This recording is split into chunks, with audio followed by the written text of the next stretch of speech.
Hi guys, ngayong araw nga papasok na naman ako sa trabaho. Maaga nga rin gumising si Mami Cherry para ipaghanda ako ng baon at saka ng kape. Mga bandang alas 7 na nga rin kami gumising nito dahil malapit lang naman yung trabaho ko ngayong araw. Medyo mabagal nga rin pala ako kumilos sa umaga guys, siguro inaabot din ng mga 30 minutes. Kaya kapag umiinom ako ng kape halos wala ng oras, minamadali ko na lang. Pagkatapos ko nga magape, eto nagpaalam na rin ako kay Mami Cherry. Syempre kiss muna sabay hug bago umalis. Mga bandang 7:30 nga eto, bumaba na rin ako sa bahay namin. Ang dami kong bit-bit ngayon. Ayan. Pero magaan lang naman. Kasyang-kasya sa bag natin. Buti na nga lang guys, ngayong Lunes medyo gumanda na ulit yung panahon. Sayang kasi minsan yung araw kapag nag-uulan, minsan wala kaming trabaho.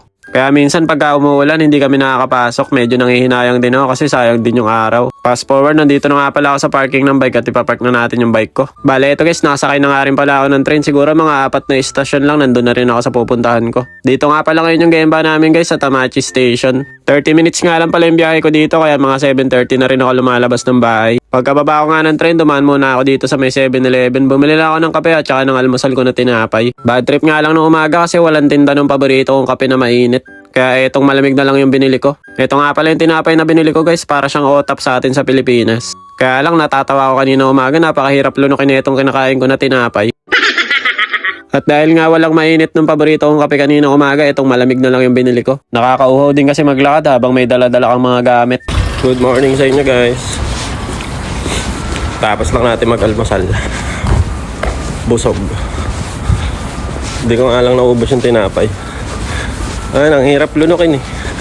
Anong klaseng tinapay? Parang goma ang bota. Kala ko yung para siyang yung otap sa atin sa Pilipinas kasi mukhang malutong. Pagkagat ko, malutong naman yung balat. Pagdating sa loob, ang kaunat eh. Hindi ko tuloy mango yan ng maayos eh. So mamaya na lang guys. Trabaho muna tayo. Malapit na ako dito sa trabaho. Update ko na lang kay mamaya kapag break time. Bye-bye. Bale, ito guys, break time na nga pala namin to at uminom lang ako na itong tsaa. Binigay nga lang pala sa akin to guys, kaya kanina hindi na rin ako bumili ng inumin. Fast forward, lunch break na nga pala namin to guys. Ito nga pala yung ulam ko kanina guys, yung gyudong tapos yung parang lumpia sa atin sa Pilipinas. Pagkatapos ko nga kumain, naglakad-lakad nga ako papunta sa may 7-Eleven. May nadaanan nga akong tindahan ng gulay dito, medyo mura nga yung mga presyo kaya medyo marami din bumibili. Pumunta nga ako dito sa may 7-Eleven para bumili din ng panghimagas. At ito nga pala yung napili ko guys, no, hindi ko pa ito nasusubukan kaya tinry ko kanina. Bumili tayo ng panghimagas. Makitry nga. Ito yung laman niya. Ano to? Kojic soap. Mukhang sabon eh.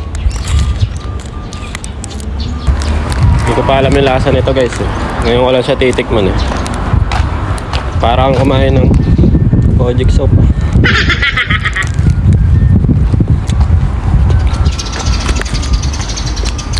Masarap. Gawa sa kanin. Para lang palang biko. Kala ko Kojic soap eh.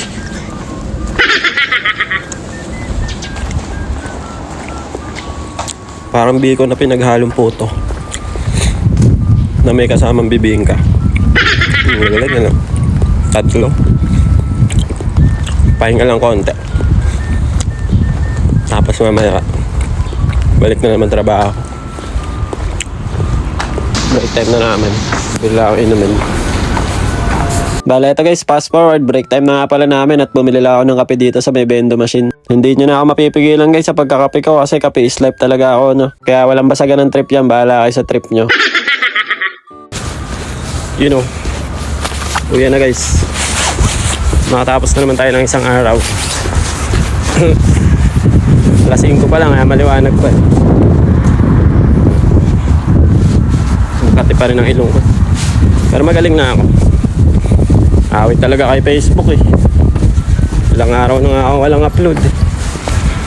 Tapos pina-delete pa yung upload ko kahapon. Nakailang ulit na ako na-upload. Mga 3 na eh. Wala pa rin eh. Hinayaan ko na. Maarte si Meta eh. Dala ko pala ulit yung gamit ko. Kasi bukas, hindi ko pa alam kung saan yung game ba namin. Baka ibang lugar kasi. Baka hindi dito, kaya kailangan natin uwi ito. Hindi naman ito masyado mabigat guys. Binawasan ko na kasi. Tapos ang inilagay ko na lang yung mga magagaan. Para kapag inuwi ko, kayang-kaya. Fast forward, nandito na nga pala ako sa train station. Malapit lang naman yung station dito guys mula sa trabaho namin. Siguro mga 1 minuto lang kapag nilakad kaya mabilis lang din ako nakakasakay. Pagbaba ko nga ng train, dumaan muna ako dito sa may supermarket. At may nakita nga akong kamote dito guys, mukhang galit na galit oh. Tumingin nga ulit ako dito guys ng mga matamis na pagkain no. Kung di nyo nga pala alam guys, mahilig ako sa mga matatamis na pagkain. Kaya paminsan-minsan bumibili talaga ako dito bago ako umuwi. Mahilig din ako sa mga beans guys, tapos yung mga munggo-munggo na palaman. Binili ko na nga rin pala si Saori tsaka si Seichi dito ng pasalubong. Gumi nga pala yung binili ko sa kanila dyan, tapos sinamahan ko na lang din ng isang biskwit para hindi puro candy. Pagkatapos ko nga bumili, eto, kinuha ko na rin yung bike ko para makauwi na rin. Medyo nagugutom na rin kasi ako dahil nga pagod tayo at galing sa trabaho. Sa mga hindi nga pala nakakaalam guys, ganito nga pala yung itsura ng sementeryo dito sa Japan. Lagi ko nga ito nadadaanan guys, kaso minsan nakakalimutan ko sabihin sa inyo. Sarap siguro magkape dito guys no, sa madaling araw. Magugulat ka na lang, may katabi ka ng white lady. Habang nagbabike nga kanina, medyo nalilibang din ako. Dahil napakaganda nga ng sunset habang dumidilim, gumaganda, nagkukulay violet. Pagdating ko nga sa bahay, eto si Seichi ngayon nagbukas ng pintuan. Ang pogi ni Seichi, no? Bagay sa kanya yung gupit niya. Nakakabanibago nga lang kasi nasanay din ako na mahaba yung buhok niya eh. Nakaabang kagad sa pasalubong eh.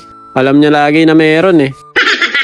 Kahit naman wala kasi akong vlog guys, araw-araw ko naman sila inuuwian. Nagluto nga rin pala si mama guys ng ginataang munggo. Nag-request kasi ako kay mama nito nung nakaraan kasi meron ako nakitang nagluto nito. Kaya eto, hindi pa nga ako kumakain ng kanin, napasando kagad ako ng ginataang munggo. Ito nga pala yung ulam namin ngayong gabi guys, adobong manok. Tara, kain na tayo guys. Itadakimasu. Tingnan nyo guys, hindi pa ako makain ng kanin, no? Binabanatan ko na kagad yung ginataang munggo. Mahilig kasi talaga ako guys sa mga matatamis na pagkain. Lalo na yung champorado tapos yung ginataang bilo-bilo. Yun talaga yung mga paborito kong pagkain. Si Mami Cherry din guys, mahilig din sa ginataang bilo-bilo yan eh, tsaka champorado. Ngayon nga lang pala ako nakataim guys ng ginataang munggo, medyo masarap din pala siya no. Para ka lang din pala kumain ng champorado na may gata.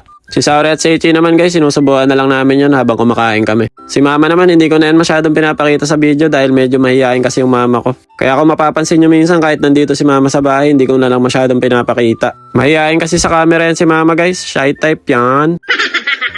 Natutulog nga pala si Shinji kanina kaya nakakain rin kami ng maayos. Sakto nga yung timing niya, pagkatapos namin kumain bigla siyang gumising. Kaya ayan, tingnan niya naman medyo namumukat-mukat pa yung mata. Walang ginawa kundi dumede tsaka matulog kaya pataba ng pataba talaga eh. So paano guys, hanggang dito na lang muna.